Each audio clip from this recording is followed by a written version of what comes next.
আমাদের মা বোনেরা বেশিরভাগই বসে বসে নামাজ আদায় করেন, তাদেরকে নামাজ হবে? আমার হাজবেন্ডের অতিরিক্ত মোবাইলের নেশা, সারা রাত ও মোবাইল চালায়, মোবাইল রাখতে বললে রাগ করে, আমার করণীয় কি? একটা গরু দিয়ে কি 7টি আকিকা করা যাবে? জান্নাতের নিম্ন পর্যায়ে যারা থাকবে তারা কি জান্নাতের থেকেও আফসোস করবে? কথাটা কতটা সত্য? আমাদের ওয়াশরুমে ভেন্টিলেটরের উপর শালিক পাখি বাসা বেঁধেছে, অনেক ভয় লাগে যদি সাপ আসে, আর সন্ধ্যায় শালিক পাখির দুর্গন্ধ ছড়ায়। এই জন্য আজকে বাসাটা ভেঙে ফেলেছি, আমাদের কি এতে কোনো গুনাহ হবে কিনা? সৌদি আরবের দাম্মামে থাকি, আমরা 3 জন এক রুমে থাকি। আমার 2 জন রুমমেট বিভিন্ন অপরাধের সাথে জড়িত, যেমন হারাম উপার্জন, পরকিয়া, জুয়া, আলেম বিদ্বেষ, নামাজ না পড়া ইত্যাদি। এখন আমি কি তাদের সাথে একই রুমে থাকতে পারি কিনা? আমি একটি বালিকা উচ্চ বিদ্যালয়ে চাকরি করি, ইসলামী দৃষ্টিতে চাকরি বৈধতা সম্পর্কে জানাবেন। দর্শক, চলুন তাহলে আর দেরি না করে যে সমস্ত প্রশ্ন আমাদের কাছে ইতিমধ্যে এসেছে, নির্বাচিত করা হয়েছে, সেগুলোর উত্তর দেওয়ার পালে আমরা প্রবেশ করি। মেঘে ঢাকা তারা আইডি থেকে আপনি লিখেছেন, আমার হাজবেন্ডের অতিরিক্ত মোবাইলের নেশা, সারা রাত ও মোবাইল চালায়, মোবাইল রাখতে বললে রাগ করে, আমার করণীয় কি? প্রথম কথা হলো যে মোবাইলের নেশা খুবই ভয়াবহ একটি বিষয়। তো এই আসক্তি থেকে বাঁচাবার জন্য তাকে এর সাথে সংশ্লিষ্ট কোনো বই কিংবা কোনো লেকচার ইত্যাদি তাকে শোনাতে পারেন। এর ভয়াবহতা নিয়ে আপনি নিজে বোঝানোর পাশাপাশি যাদেরকে দিয়ে কাউন্সিলিং করলে, যাদেরকে দিয়ে বোঝালে তিনি বুঝবেন বা তার এই কাজ পরিহার করবেন মনে হয়, আপনি অবশ্যই তাদের শরণাপন্ন হবেন। এর বাইরে আল্লাহ তাআলার কাছে আসলে দোয়া করা ছাড়া তো আপনি বাধ্য করতে পারেন না, বিধায় আপনি আল্লাহর কাছে চোখের পানি ফেলবেন, এবং দোয়াটা এমন এক অস্ত্র যে এর মাধ্যমে সব অসাধ্য সাধন করা যায়, বিধায় আপনি আল্লাহ তাআলার কাছে কায়মন বাক্যে প্রার্থনা করা, দোয়া করা, এই কাজটি অব্যাহত রাখবেন। আল্লাহ তাআলা হেদায়েতের মালিক। তৌফিক বিন মহাসিন এআইডি থেকে আপনি লিখেছেন, একটা গরু দিয়ে কি 7টি আকিকা করা যাবে? ফোকায়ে হানাফের মতে করা যাবে। মেয়ে হলে 7 জনের তরফ থেকে, ছেলে হলে 1 জনের তরফ থেকে 2 শরীক, এভাবে হিসেব করে একটা গরু, এটা 7টি আপনার আকিকা হিসাবে যথেষ্ট হবে, অর্থাৎ আকিকা 7টি ছাগলের কাজ দিবে। যদিও এ সম্পর্কে অন্যান্য ফুকাহে কেরাম, বিশেষ করে ফুকাহে হাম্বলি বা আপনার সৌদি আরব উলামায়ে কেরাম, তাদের ভিন্ন মত রয়েছে। এরপর মুন্সি জুয়েল ডান আপনি লিখেছেন, শৌচাগারে থাকা অবস্থায় হাঁচি এলে আলহামদুলিল্লাহ বলা যাবে কিনা? আমরা শৌচাগারে থাকা অবস্থায়, টয়লেটে থাকা অবস্থায় হাঁচি আসলে মুখে উচ্চারণ করে আলহামদুলিল্লাহ বলা অনুচিত হবে, যেহেতু আলহামদুলিল্লাহর মধ্যে আল্লাহর নামটি রয়েছে, এবং আল্লাহর নাম এর জিকির এরকম নাপাক নোংরা জায়গাতে, অপবিত্র জায়গাতে এটা মুখে উচ্চারণ করা অনুচিত, এবং এটাকে মাকরুহ বলেছেন ফুকায়ে কেরাম। সেজন্য মুখে উচ্চারণ না করে মনে মনে আমরা আলহামদুলিল্লাহ বলবো। মোহাম্মদ লিটন আপনি লিখেছেন, জান্নাতের নিম্ন পর্যায়ে যারা থাকবে তারা কি জান্নাতের থেকেও আফসোস করবে? কথাটা কতটা সত্য? খুবই দরকারি এবং প্রয়োজনীয় একটি প্রশ্ন। লোকমুখে বহুল প্রচলিত আছে যে যারা জান্নাতে যাবেন তাদেরকে আল্লাহ তাআলা যে জান্নাত দিবেন, তিনি যে স্তরের জান্নাতি, তার চাইতে উঁচু স্তরের জান্নাতের দিকে তাকিয়ে তিনি সবসময় আফসোস করবেন যে আমি কেন উঁচু স্তরের জান্নাতি হতে পারলাম না। এই লোকমুখে প্রচলিত কথাটি সঠিক নয়, এবং কোরআন এবং হাদিসের কোথাও জান্নাতীদের এই জাতীয় কোনো আফসোস হবে এ মর্মে কোনো কথা কিন্তু বর্ণিত হয়নি। এরকম আফসোস নিয়ে যদি জান্নাতে থাকে, তাহলে সেক্ষেত্রে জান্নাতের সুখটা তো দুঃখে পরিণত হবে, এবং কষ্ট তাকে কুরে কুরে খাবে। তাহলে আর জান্নাতে যে কোনো কষ্ট থাকবে না, কোনো দুঃখ থাকবে না, সে বিষয়টি কিভাবে প্রমাণ হয়? তাছাড়া কোনো হাদিসে এরকম কোনো আফসোসের কথা বলা হয়নি, এটা লোকমুখে প্রচলিত কথা শুধুমাত্র। অতএব জান্নাতীরা নিজের অবস্থান নিয়ে তার চাইতে উঁচু স্তরের জান্নাতের দিকে তাকিয়ে আফসোস করার কথাটা সঠিক নয়। তবে একটা হাদিস তাবরানীতে মুআয ইবনে জাবাল রাদিয়াল্লাহু আনহু বর্ণিত আছে যে নবী করিম সাল্লাল্লাহু আলাইহি ওয়াসাল্লাম বলেছেন, জান্নাতীরা একটা আফসোস করবে, সেটা হলো যে তার জীবদ্দশায় পৃথিবীতে থাকাকালীন সময়, বেঁচে থাকাকালীন সময়ে যে সময়গুলো আল্লাহর জিকির ছাড়া কেটেছে, সেই সময়গুলো নিয়ে তাদের আফসোস হবে কিছুটা, যদি সেই সময়গুলো আল্লাহর জিকিরে কাটাতে পারতাম, আল্লাহর স্মরণে কাটাতে পারতাম, নেকামলের মধ্যে কাটাতে পারতাম, তাহলে আজ আরো বেশি আমি আল্লাহর কাছে সওয়াব এবং বিনিময় লাভ করতাম। তো এই যে আফসোস হবে, এই আফসোস বলতে শুধুমাত্র দুনিয়াতে আল্লাহর জিকিরের বাইরে থাকা সময়গুলো নিয়ে তাদের একটু আফসোস থাকবে, এটুকু হাদিস থেকে বোঝা যায়। যদিও হাদিসের সনদ নিয়ে ফুকাহে কেরামের ভিন্নমত আছে, কেউ এটাকে সহিহ বলেছেন, কেউ সহিহ বলেননি। যদি সহিহ ধরেও নেওয়া হয়, তাহলে সেক্ষেত্রে ফয়জুল কদির সহ অন্যান্য হাদিসের ব্যাখ্যা গ্রন্থে হাদিসের ব্যাখ্যায় মুহাদ্দিসিনে কেরাম শারহে হাদিস বা হাদিসের ব্যাখ্যাতাগণ বলেছেন যে এর মানে হলো যখন হিসাব নিকাশ চলবে, যখন জান্নাতে প্রবেশের আগের যে স্তরগুলো মানুষ অতিক্রম করবে, তখন মানুষের মধ্যে এই আফসোসটা কাজ করবে। জান্নাতে প্রবেশের পর আর আসলে কোনো আফসোস দুঃখবোধ থাকবে না, কারণ দুঃখবোধ বা আফসোস থাকলে জান্নাতে যে নিরঙ্কুশ সুখ শান্তির কথা আল্লাহ তাআলা আমাদেরকে জানিয়েছেন সেটা কিভাবে বাস্তবায়িত হবে। বিধায় জান্নাতীদের মধ্যে কোনো আফসোস থাকবে না, এটি হলো সঠিক কথা। ফেরদাউসের জান্নাত আপনি লিখেছেন, আমার শ্বশুর বাড়িতে মেয়ে বেশি ছেলে কম। আমি দ্বিতীয়বার যখন কনসিভ করি তখন আমার বাবা মা আমাকে নিয়ে অনেক চিন্তা ছিলেন। আমার বাবা মানত করেছিলেন আমার যদি ছেলে হয় সিলেটের মাজারে একটা খাসি দিবেন। 4 বছর হলো আমার ছেলে হয়েছে, কিন্তু আর্থিক অবস্থা খারাপ থাকায় আমার বাবা মানত পূরণ করতে পারেননি। মেয়ে হিসাবে আমি কি এই মানত তার পক্ষ থেকে পূরণ করতে পারবো? প্রথম কথা হলো বোন ফেরদাউস জান্নাত, যে যদি মাজারে খাসি দেওয়ার নিয়ত করা হয় তাহলে সেই নিয়তটা ভুল নিয়ত। নবী করিম সাল্লাল্লাহু আলাইহি ওয়াসাল্লাম বলেছেন, মান নাযারা আন ইয়াসি আল্লাহ ফালা ইয়াসিহ। যদি কেউ এমন কোন মানত করে যে মানতটা আসলে গুনাহের কাজ, তাহলে সেক্ষেত্রে সে সেই গুনাহের কাজটা করবে না, অর্থাৎ সে মানত পুরা করবে না।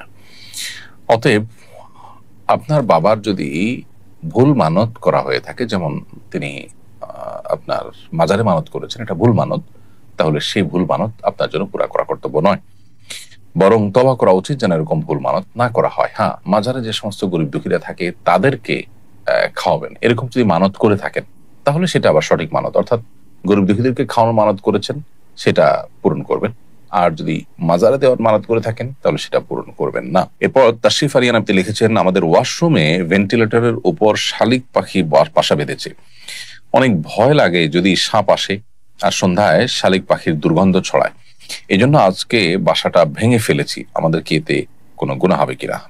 ভাই তাশরিফ, আপনার প্রশ্ন উত্তর হলো যে আপনার ক্ষতির আশঙ্কা থেকে যেহেতু আপনি বাসা ভেঙেছেন, সো এটা আপনার জন্য গুনাহের কোনো বিষয় হবে না। কোনো পাখি, কোনো প্রাণী যদি আপনার উপদ্রবের কারণ হয়, আপনার বিপদের শঙ্কা তৈরি করে, তাহলে তার বাসা ভেঙে দেওয়া বা তাকে সেখান থেকে সরাই দেওয়া, কিংবা আপনার উপদ্রবের কারণ হলে, নিয়মিত আপনার জন্য কষ্টের কারণ হলো বা আপনার জন্য বিপদের কারণ হলে সেটা মারাও শরীয়তে আপনার জন্য নাজায়েজ নয়। আপনার নিজের প্রয়োজনে তার বাসা ভাঙাটা আপনার জন্য গুনাহের কাজ হয়নি ইনশাআল্লাহ বিইذনিল্লাহ। আল্লাহ তাআলা আপনাকে এর জন্য গুনাহগার এর তালিকাভুক্ত করবেন না। আব্দুর রহিম আপনি লিখেছেন, আমি সৌদি আরবের দাম্মামে থাকি। আমরা 3 জন এক রুমে থাকি। আমার 2 জন রুমমেট বিভিন্ন অপরাধের সাথে জড়িত, যেমন হারাম উপার্জন, পরকিয়া, জুয়া, আলেম বিদ্বেষ, নামাজ না পড়া ইত্যাদি। এখন আমি কি তাদের সাথে একই রুমে থাকতে পারি কিনা? ভাই আব্দুর রহিম, শরিয়াত দৃষ্টিকোণ বলতে গেলে, জায়েজ না জায়েজ বা আইন বলতে গেলে বলবো যে তাদের সাথে থাকাটা মৌলিকভাবে হারাম নয়। তবে আপনি চেষ্টা করা উচিত যে নেককার, দিনদার, পরহেজগার, মুত্তাকি মানুষদের সঙ্গী হওয়া, তাদের সাথে থাকা। তাহলে কি হবে, আপনি নিজেই ঈমান এবং আমলের উপরে অব্যাহত থাকতে পারবেন, টিকে থাকতে পারবেন, নিজের ঈমান আমলের রক্ষা হবে। আর সেই সাথে এই ধরনের মানুষজন যারা আছে তাদের সাথে থাকার ফলশ্রুতিতে আপনার মধ্যে যে খারাপ প্রবণতা বা খারাপ অভ্যাস গড়ে তোলার আশঙ্কা আছে, গড়ে ওঠার আশঙ্কা আছে, এটা থেকে আপনি বেঁচে থাকতে পারবেন। আল্লাহ তাআলা বলেছেন, ইয়া আইয়ুহাল্লাযীনা আমানু তাকুল্লাহ ওয়া কুনু মা'আস সাদিকিন, হে ঈমানদারগণ, তোমরা আল্লাহকে ভয় করো, তাকে অবলম্বন করো এবং সাদিকিন বা সত্যবাদী যারা আছেন, নেককার যারা আছেন তাদের সঙ্গে থাকো। এজন্য আপনি চেষ্টা করবেন ভালো মানুষের সাথে থাকার। দেলোয়ার হোসেন লিখেছেন, আমি একটি বালিকা উচ্চ বিদ্যালয়ে চাকরি করি। ইসলামী দৃষ্টিতে চাকরি বৈধতা সম্পর্কে জানাবেন। পর্দা রক্ষা করা আমাদের জন্য ফরজ। সাধারণত বালিকা উচ্চ বিদ্যালয়ে যদি আপনি শিক্ষকতা করেন বা চাকরি করেন, সেখানে পর্দা রক্ষা করাটা আপনার জন্য কঠিন, বরং অসম্ভব অনেকটা। যদি সেরকমটি হয় যে নিশ্চিত সেখানে আপনাকে পর্দার লঙ্ঘন করতে হয়, তাহলে সেটা নাজায়েজ হবে। আমরা অনেকে এক্ষেত্রে নানান কুযুক্তি দিয়ে থাকি। আমরা মনে করি যে রাস্তাঘাটে গেলেও তো আমাদের অনেক চোখের গুনাহ হয়, তাহলে আমাদের চাকরি করা কেন নাজায়েজ হবে? মূলত একটা হলো যে আপনার ইচ্ছার বাইরে বা আপনার অজান্তে বা হঠাৎ হয়ে গেছে, যেটা আপনার নিয়ন্ত্রণে না। আরেকটা হলো আপনি জেনে শুনে গুনাহ করতে হবে। আপনি সেরকম জায়গায় প্রতিদিন যাচ্ছেন, আপনি জানেন যে সেখানে আপনাকে গেলেই গুনাহে লিপ্ত হতে হবে, অর্থাৎ আপনি চাইলেও নিজেকে সেভ করতে পারেন না। এরকম যদি হয় তাহলে সেক্ষেত্রে সে চাকরি করা আপনার জন্য জায়েজ হবে না। আর যদি আপনি নিজেকে সেভ করার কোনো ওয়ে থাকে, কোনো রাস্তা থাকে, তাহলে অবশ্যই সেটি জায়েজ হবে। কালিম আহমদ দাশকর লিখেছেন, আমাদের মা বোনেরা বেশিরভাগই বসে বসে নামাজ আদায় করেন, তাদের কি নামাজ হবে? মা বোনরা কতটা বসে বসে নামাজ আদায় করেন আমি জানি না, তবে অনেক পুরুষদেরকে দেখি যে আমরা চেয়ারে বসে তারা নামাজ আদায় করেন। একান্ত আপনার সেরকম শরিয়াত আপনার অ্যালাউ করতে পারে সে পরিমাণ মাজুর হওয়া ছাড়াও।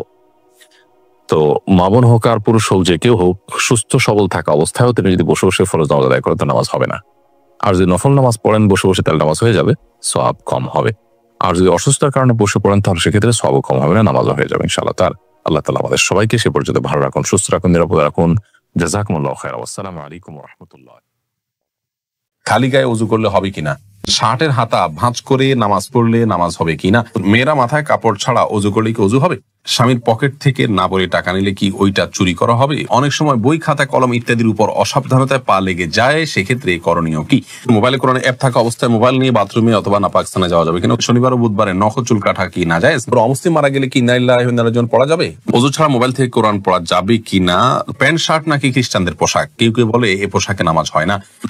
কামরুন নাহার বুলবুলি জানতে চেয়েছেন, অনেক সময় বই খাতা কলম ইত্যাদির উপর অসাবধানতায় পা লেগে যায়, সেক্ষেত্রে করণীয় কি, বই খাতা কলম ইত্যাদির উপর অসাবধানতা বশত যদি পাও লেগে যায় তাতে কোনো অসুবিধা নেই, তবে জ্ঞানের একটি উপকরণ হিসাবে অশ্রদ্ধা না হয় সেমনটি আমাদের করা উচিত। বিধায় ইচ্ছাকৃত এমনটি করা উচিত নয়। কখনো হয়ে গেলে খুব দ্রুততার সাথে সেটাকে যথাযোগ্য জায়গায় রাখা উচিত এবং পায়ের শরীরে রাখা উচিত। এর বাইরে ওটাকে ছুঁয়ে সালাম করতে হবে এমন কোনো কথা নেই, বাধ্যবাধকতা নেই। মাকবুল জানতে চেয়েছেন, শনিবার ও বুধবারে নখ চুল কাটা কি না জায়েজ? না, কোনো দিন এমন নাই যে দিনের চুল কাটা বা নখ কাটা না জায়েজ, কোন হাদিসে কোথাও নিষেধ করা হয়নি। অজু ছাড়া মোবাইল থেকে কোরআন পড়া যাবে কিনা লোমো তসলিমা বোন জানতে চেয়েছেন, যাবে, কোনো অসুবিধা নেই। মোবাইলের মধ্যে যে কোরআন থাকে এটাকে অজু ছাড়া ধরা যায়, কারণ এটা মূল কোরআন নয়, এটা আপনার সফট কপি, এটাকে আসলে ধরা যায়ও না, উপরে গ্লাসও আছে, অতএব এটা হাত দিয়ে পড়তে পারেন, কোনো অসুবিধা নেই।